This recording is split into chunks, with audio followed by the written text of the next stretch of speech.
Okay, here's a quick tutorial on how to use the time machine and LFO and filters and everything in Kontakt. Someone requested that. Right, here's a nice little break. So let's load that in. Okay.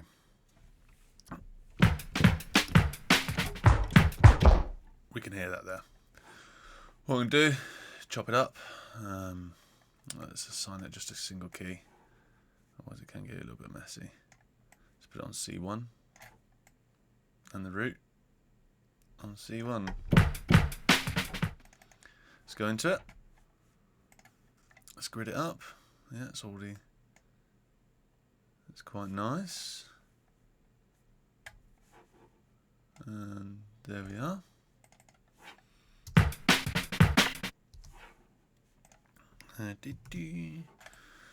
Join the two together for the purpose of the tutorial. Let's bring that back. Let's put that always on top so it's always there. So there's the original file. Right up at that.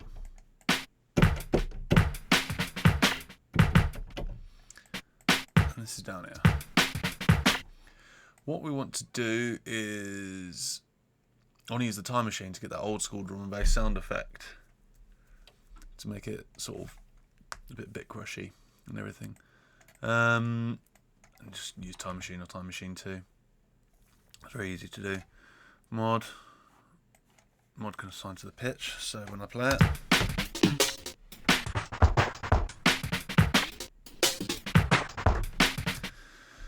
now I'm sure there's other ways of going about this. This is just the way I go about it. If I wanted the pitch to be more extreme, then I just add another thing because it goes from 12 to 24. Add another modulator, external controller, MIDI CC, and instead of assigning it to pitch, I can assign it to the speed of the sample. And again, to make it a little bit more extreme, I'll just do the same again. And at the moment, it's assigned to MIDI controller 1, which happens to be my modulation wheel. So at the moment, what it's doing is when I move the mod wheel, it's moving it from this point here, and it's moving it up. What I can do is I can just invert that. So when I move the modulation wheel up,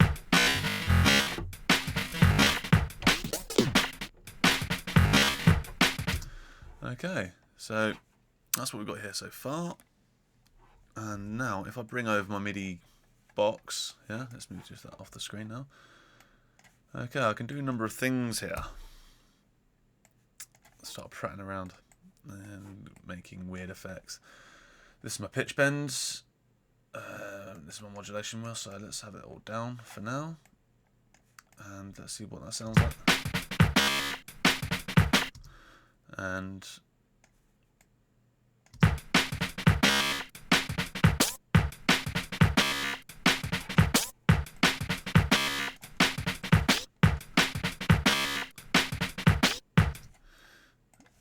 so yeah, it's just really as simple as that. So that's how you can get some crazy sort of time machine stretch. Now you can do it with any sort of sample, vocal samples. I'm just using the drum and bass.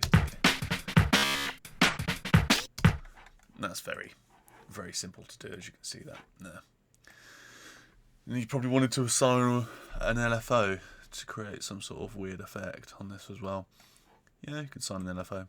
It's create a filter. I don't know, let's do something like a vowel filter. There we go. And I want to modulate it, so I'll assign a LFO to that, to the cutoff frequency. So, but maybe I want to assign a controller to alternate the LFO frequency, which is down here. Yeah, that's fine. Create a controller, add controller, external source, whatever MIDI channel you want.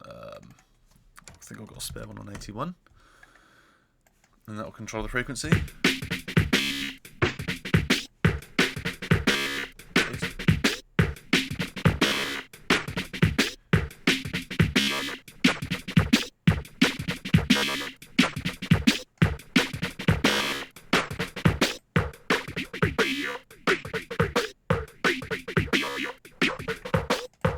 And then I can just automate this in here.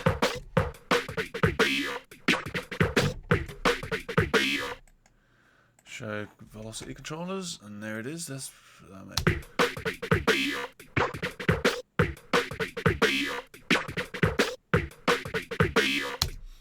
and there you go. That's how you can muck about. You can do this with any sort of sound you want. I mean, if there's a vocal sound, you can just time stretch. You can assign points where which ones you want to time stretch and which ones you don't. But it's all very simple like that.